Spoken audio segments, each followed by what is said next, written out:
건강한 식단 관리 닭형입니다. 네, 자 직화 먹어야지. 스리라차 버전이 나왔습니다. 스리라차? 스리라차 소스.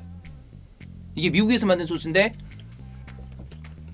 매콤함이랑 달콤함을 동시에 가지고 있죠. 야, 이거 지금 먹어보니까 밥 반찬도 괜찮다. 그래. 응? 이거 소스 먹으면, 때문에.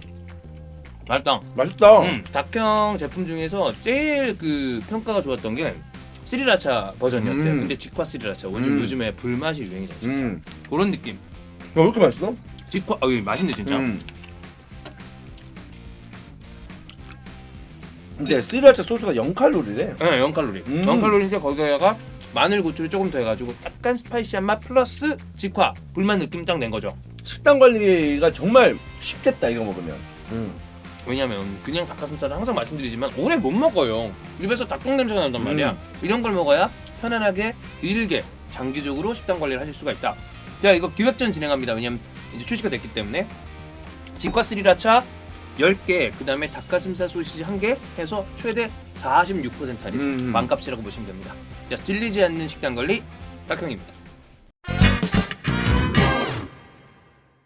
자, 리버풀과 맨체스터 시티의 프리미어리그 빅라운드가 있었는데요. 아니, 저희가 이제 추리뷰도 했었잖아요. 네. 그 경기에서 가장 걱정되는 거 이제 리버풀의 수비 라인이다. 이런 얘기를 했었고, 둘 다 뭐 부상자가 없는 건 아니지만 리버풀 쪽에 부상자가 좀 더 비중 있는 선수들이 많다라고 생각을 했는데, 뚜껑을 열어보니까 안필드는 안필드다. 딱 이렇게 정리하면 되지 않을까. 무엇보다 이제 요즘의 분위기가 되게 안 좋았고 네. 사실 이제 레인저스전의 그 대승은 상대가 레인저스이기 때문에 기분은 좋지만 뭔가 그간의 답답함, 아 리버풀이 이렇게 추락을 했나라는 마음을 해소하기에는 사실 좀 부족한 승리였어요. 예. 상대가 상대다 보니까. 근데 예. 맨시티를 잡았네요. 그리고 맨시티가 무패 중이었는데 승리를 했어요. 그러면 이제 이거는 리버풀 팬들한테 안필드에 대한 자신감도 좀 그렇지. 채워주고 팀에 대한 자존감이나 자존심도 채워주고 예. 그러면서도 상대의 무패를 저지했다는 부분에 대한 짜릿함까지 팬들에게는 좀 있지 않았을까. 이게 반다이크 있잖아요. 아놀드랑 함께 묶여가지고 올 시즌은 확실히 안 좋다. 그리고 이제 반다이크는 부상 이후에 예전만큼 적극적인 수비보다는 좀 더 물러나고 안정지향적인 수비를 한다라고 했는데 반다이크랑 안필드랑 묶이잖아요. 안 집니다. 맞아요. 예. 그래서 그 기록 자체가 예. 좀 있죠. 반대로 이제 맨시티, 리버풀의 이제 승리에 대한 의미를 좀 담았다면 맨시티의 경우는 패배에 대한 조금 우려가 생길 수 있는 경기였다고 생각이 들어요. 저는 그래서 이번 영상에서는 리버풀에게는 승리의 의미가 있는 거, 패배에게는 또 맨시티에게는 어느 부분이 이 경기에서 찜찜함으로 남았는지, 근데 그치. 왜 전술 변화를 줬는지 이런 부분들을 한번 확인을 해보려고 하는데요. 예. 수빈이 형이 말씀하신 것처럼 반다이크의 무패 기록이 이어졌습니다. 대단하다 진짜. 리버풀에 입단한 이래 안필드에서 펼쳐진 프리미어리그 경기는 본인이 나왔을 때 예. 단 한 번도 진 적이 없어요. 입단 후 한 번도 안 진 거야. 맞아요. 이 반다이크가 출전한 안필드 홈 경기 리그 69경기째 무패. 예. 맨시티 상대로 이번에 조금 고비가 있지 않을까 싶었는데 이번에도 지지 않고 이기면서 무패 기록을 이어갔고요.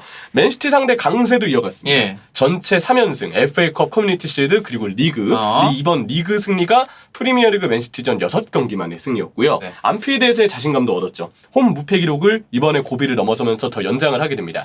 프리미어리그 홈 28경기 무패. 클롭 있는 한 안필드는 안필드다 라는 거를 분명 확인할 수 있는 경기였습니다. 일단은 안필드에서 지지 않는다라는 흐름은 그 전부터 이어왔기 때문에 팀 멘탈이 전체적으로 좀 맨체스터 시티 상대로 좋았다라고 해야 되나? 커뮤니티 실드 때 느낌이 좀 많이 났다라고 생각을 해요. 그렇죠. 그래서 뭔가 리버풀 입장에서는 다시 한번 맞대결에 대한 자신감을 얻게 됐고 이 승리에 어느 부분이 좋았고 또 어떤 의의가 있는지 이것도 한번 보도록 하겠습니다. 아까는 이제 기록을 살펴봤을 때는 이 외의 것들을 볼 텐데 첫 번째는 이때 팀의 멘탈이 좀 많이 느껴졌어요. 뭔가 안필드에서는 질 수 없다는 마음, 그리고 지난 시즌까지 사실 선두 경쟁을 프리미어리그에서 꾸준히 해왔던 그렇죠. 맨시티와의 관계인데 올 시즌 리버풀이 많이 떨어져 있잖아요. 선수들이 오히려 그런 부분에서 다시 맨시티를 상대로 맞대결에서만큼은 좋은 모습을 보여줘서 팬들에게 좀 실망을 안겼던 부분을 회복하겠다 라는 마음이 좀 크지 않았나 싶어요. 그래서 이번에 압박을 할 때 선수들의 집중력 이런 부분들에서 굉장히 에너지가 강하게 느껴졌고요. 또 하나 이제 전술적인 의미에서 지금 리버풀의 이 경기 의의를 좀 꼽자면 4-2-3-1 전술이 점점 뭔가 숙달이 되어가는 느낌이 있습니다. 아마 지금의 중원 기동력이라면 4-3-3 전술을 쓰는 거는 굉장히 어렵다고 이미 클롭 감독은 판단을 한 것 같고 아주 특이한 어떤 계기가 있지 않는 이상 한동안은 4-2-3-1, 4-4-1-1 전술이 그대로 이어질 가능성이 커 보여요. 물론 이제 이 전술을 썼을 때 약점은 아무래도 후방 빌드업시 볼란치가 고정적으로 구성이 돼 있고 4-3-3 전술보다는 미드필더 숫자가 적기 때문에 중원 우위를 점하기가 생각만큼 쉽진 않습니다. 예. 그래서 상대가 압박을 하면 빌드업을 할 때 미드필더를 거치는 상황들이 이전 전술을 쓸 때보다는 확실히 녹록치 않은 게 사실이고 수비 시에도 그 중원의 열세가 느껴지는 경우들이 분명히 있어요. 예. 그리고 전술이 아닌 스쿼드의 문제로만 놓고 봤을 때 리버풀은 확실히 중원의 기동력이 너무 많이 떨어져 있습니다. 그런 부분들은 이 전술을 쓰더라도 여전히 불안점으로 좀 꼬집을 수 있는데 근데 이번 경기에서 좀 더 느껴졌던 부분이 이 공격진 한 명이 내려와서 관여를 해주면서 이 문제를 해결해 주려는 시도가 좀 더 많아지고 있어요. 레인저스전에도 이제 엘리엇이나 아니면 피르미노 같은 선수들 좀 내려와서 볼을 받아주는 움직임이 있었는데 이번 경기에서도 그런 시도가 있었고요. 물론 엘리엇과 피르미노가 결과물을 엄청 잘 만든 경기는 아니지만 그런 움직임이 있었다는 것 자체가 이전에 4-2-3-1을 좀 급조해서 썼을 때보다 점점 완숙되어가는 느낌이 좀 있지 않았나. 네. 이런 부분이 좀 볼란치의 약점을 만회해줬다는 생각이 들고요. 그리고 무엇보다 살라가 이제 톱 자리에 있잖아요. 근데 살라가 톱 자리에 있을 때 확실히 좀 더 잘하는 부분이 있고 이 톱에서 오른쪽으로 이동이 되면서 약간 기존에 경직됐던 4-2-3-1 전술의 공격진의 움직임을 살라가 중앙에서 측면으로 빠지면서 스위칭도 이끌어주고 좀 더 선수들의 위치 변화가 많아진다는 느낌도 주었어요. 이게 분명 후반전 역습의 보탬이 되었기 때문에 리버풀 입장에서는 4-2-3-1 전술이 분명 좀 선수들에게 익숙함을 더해가고 있다. 여기에 약간 팩 감독이 방심했던 부분이 리버풀의 4-2-3-1 전술 공격진이 비교적 잘 풀리게 만든 이유였다고도 생각이 들어요. 그게 뭔가요? 이거는 이제 패배에 대한 얘기를 한번 좀 짚어보면 예. 맨시티가 이번에 3-2-4-1 형태로 이제 예. 전술을 좀 구상했는데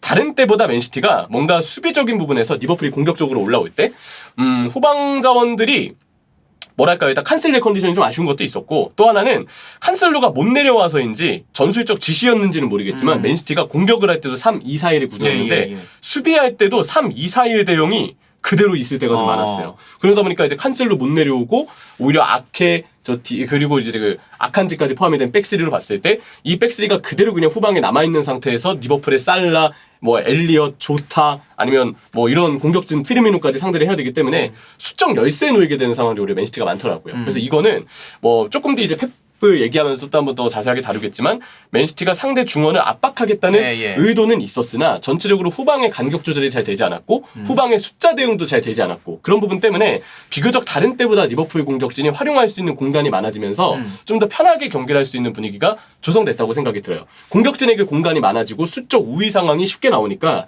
꼭 미드필더를 안 거쳐도 후방에서의 롱패스로 반대 전환이나 전방으로의 전개가 빠르게 일어날 수 있었거든요. 그래서 이게 통했던 이번 경기에서 리버풀은 4-2-3-1 전술의 장점을 조금 더 보여줄 수 있었고 대신에 맨시티가 아닌 또 다른 팀을 만났을 때 다시 리버풀이 미드필더를 거치지 않는 빌드업을 바탕으로 아니면 미드필더를 거치더라도 공간이 좀 있어서 풀렸던 공격이 이번에는 나왔는데 과연 다른 팀을 만났을 때도 좋은 컨디션이 이어질지는 사실 저는 조금 볼만한 여지는 있다고 생각을 해요. 그래도 확실히 맨시티전 승리를 통해서 선수들이 좀 자신감이라던가 클럽 감독에 대한 믿음이나 이런 것들도 좀 생겼을 것 같은데 맨시티 입장에서는 좀 전술을 바꾸고 온 게 결국 결과적으로 이제 패착이 됐거든요. 맞아요. 네. 아무래도 이제 펩 가르디올라가 전술을 좀 바꾼 이유가 무엇일지 좀 봐야 되는데 3-2-4-1 형태를 일단 좀 구상을 했어요. 근데 공격 시에 이제 문제점이 좀 발생이 됐죠. 아무래도 3-2-4-1이면 투공미를 쓰게 되는데 균도안과 데브라이너가 상대 더블 볼란치에 그냥 막혔습니다. 리버풀이 파비뉴 그리고 옆에 티아고를 두면서 4-2-3-1에 두 명의 이제 미드필더가 있는데 3-2-4-1이잖아요. 그러니까 두 명의 공미가 상대 투볼란치에게 그냥 1대1로 막혀버린 거예요. 그러다 보니까 균도안과 데브라이너가 어떤 공격 가담 시에 미드필더에게 계속 묶여서 뭔가 전개를 하거나 측면 쪽 가담이 되기가 쉬운 상황은 아니었죠. 그리고 여기서 이제 클롭 감독의 전술이 통한 부분도 보이는데 무리한 압박을 했다면 아무리 더블 볼란치가 있어도 공미를 놓치거나 혼란을 놓치거나 하는 상황이 많았을 겁니다. 근데 무리한의 압박을 하지 않고 라인을 좀 내려서 대응을 하니까 자연스럽게 라인이 내려간 상황에서 좀 더 실리적으로 상대 공격진을 묶을 수가 있고 많은 수비 숫자가 보탬이 되기 때문에 그 상황에서 균도안과 덕배가 묶이는 게 아무래도 이 맨시티 상황에서는 좀 보여줬다는 생각이 들고 결국 이제 균도안과 덕배가 묶이니까 측면 쪽에 이 선수들이 관여가 되지 못해요. 미드필더에게 계속 묶여 있어서. 그러면 3-2-4-1이잖아요. 측면에는 좌우 스토퍼랑 넓게 퍼져 있는 칸셀로 아니면 포든만 남아있습니다. 측면에 되게 외롭게 포든이랑 칸셀로가 그냥 둘이서만 서 있는 경우들이 많았거든요. 이거는 원래 측면에 한 3명 정도를 붙여서 측면 수적 우위로 하프 스페이스를 사격했던 기존 맨시티 전술과 다르게 오히려 중앙의 숫자를 많이 두려던 펩 가르디올라의 의도는 리버풀이 최근에 4-2-3-1을 쓰면서 중원 숫자를 줄였으니까 여기서 중원을 어떻게든 우리가 더 우위를 확실히 점하겠다라는 의도를 가진 건 좋았으나 오히려 그게 역설적으로 측면의 숫자가 부족해지는 상황 그리고 오히려 리버풀이 라인을 내렸을 때 두 명의 중앙 공격 자원들이 상대 미드필더에게 묶이는 상황들까지 나오면서 클럽의 수비 전술에 저는 좀 공략 당했던 경기였다고 생각이 들어요. 정리하면 그거예요. 4-2-3-1로 갔기 때문에 리버풀이 당장 중앙 숫자가 부족해 보일 수 있는데 뽀백을 보호하는 미드필더는 오히려 한 명이 늘어났기 때문에 펩시티의 공격형 미드필더 2명은 상대 박스 근처에서는 묶일 수밖에 없는 숫자 싸움이었고 그쵸. 그렇게 중앙으로 맨체스터 시티도 숫자를 뒀으니까 측면에서는 그러면 알아서 좀 찢어줘가 되는 건데 그런 공격들이 좀 안 됐던 거고 리버풀은 수비할 때 미드필더가 2명뿐이니까 간격이 벌어질 수 있다는 약점이 있는데 이거를 오히려 측면에 더 넓게 맞아. 파면서 공략을 했다면 어땠을까라는 결과론적인 아쉬움이 남고요. 그러니까 리버풀이 전방에서 압박 안 하고 그냥 버티는 수비를 하다 보니까 오히려 맨체스터 시티 입장에서는 이거 공미 2명 뒀는데 왜 안 풀리지가 될 수밖에 없었죠. 맞아요. 예. 그리고 이제 아까 얘기했던 펩의 약간의 안일함. 후방에서의 리버풀 공격진에 대한 1대1 대응이 좀 부족했고 간격 조절도 전체적으로 잘 되지 않으면서 피르미노 같은 선수들 내릴 때 아칸지가 같이 내려가면서 오히려 조타 살라가 치고 들어갈 수 있는 공간이 굉장히 쉽게 열렸어요. 이거는 좀 안일한 수비 전술로 포착할 수 있겠고 무엇보다 팬들이 가장 아쉬워하는 건 교체가 너무 늦었다는 점일 것 같아요. 일단 전술 변화가 한 번 있긴 했습니다. 전반 막판에 균도안이 원래 공미였고 베실바가 로드리 옆에서 약간 수미처럼 이제 빌더 보조를 해줬는데 일부러 베르나르도 실바를 좀 의여보냈어요. 균도안이 내려가고 베르나르도 실바가 올라가니까 베르나르도 실바의 활동량과 기동력이 워낙에 좋아서 리버풀이 파비뉴 쪽에서 그거를 확실히 견제하는 데 어려워하더라고요. 그리고 실바랑 포든 간의 스위칭이 나와서 조금이나마 전반 막판부터 후반 초반까지 맨시티가 기세를 잡았고요. 리버풀이 아직 확실히 반등을 못했다고 보는 이유는 이때 리버풀이 기세를 좀 많이 내주긴 했어요. 불안불안한 장면들이 있었기 때문에 확실히 리버풀은 중원 기동력이 여전히 좀 문제가 있고 맨시티는 실바를 올려보내면서 이 전술에서의 문제점을 조금이나마 해소하는 모습은 있었다. 근데 결국 역습에 의한 실점이 나오면서 살라가 먼저 선제골을 넣었고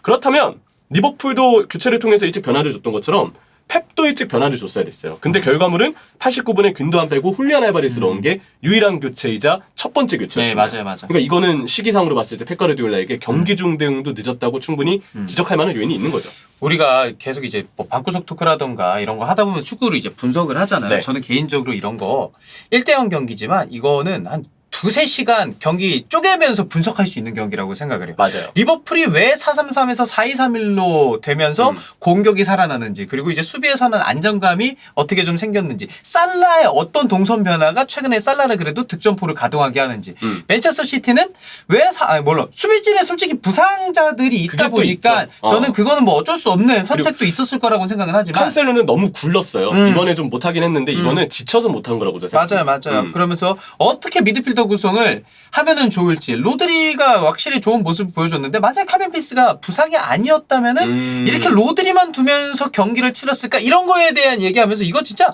분석할 게 정말 많은 경기거든요. 사실. 맞아요. 저도 이제 라이브로는 못 봤고 아침에 다시 보기로 다시 보고 지금 이 자리에 왔는데 어쨌든 꽤 재밌는 경기였고요. 맞아요. 근데 맨시티 입장에서는 이 전술을 썼던 의도는 이랬지만 펩 가르디올라의 판단과는 다른 경기가 됐다. 클롭이 오히려 준비를 잘했고 맞아요. 그리고 펩 가르디올라의 경기 중 대응이 늦었던 것에 대한 아쉬움을 추가적으로 꼬집겠고요. 리버풀은 이 경기 이기면서 정말 팬들이 감동받을 수 있는 좋은 승리가 나왔습니다. 하지만 맞습니다. 맨시티의 수비 전술이 약간 안일했던 부분도 있었고 아직 4-2-3-1 전술이 분명 더 올라오고 있지만 중원 기동력의 문제 때문에 흐름을 내준 장면도 있는 거 봐서는 리버풀도 지켜보긴 해야 된다. 이렇게 정리할 수 있는 경기인 것 같습니다. 자 리버풀 팬분들 승리 축하드리고 맨시티 팬분들은 다시 펩은 이거를 계기로 다시 올라올 거니까 보통 이럴 때 다음 경기 하프리하면 또 되게 화끈하게 나오거든요. 맞아. 네, 아마 그런 반등을 경기가 할 거예요. 꼭 홈 경기 가면은 막 6대0, 5대0 막 이렇게 하니까 대신에 이제 지쳐있는 칸셀루 선수들에 대한 관리는 필요하다. 이렇게 정리하고 마무리하겠습니다.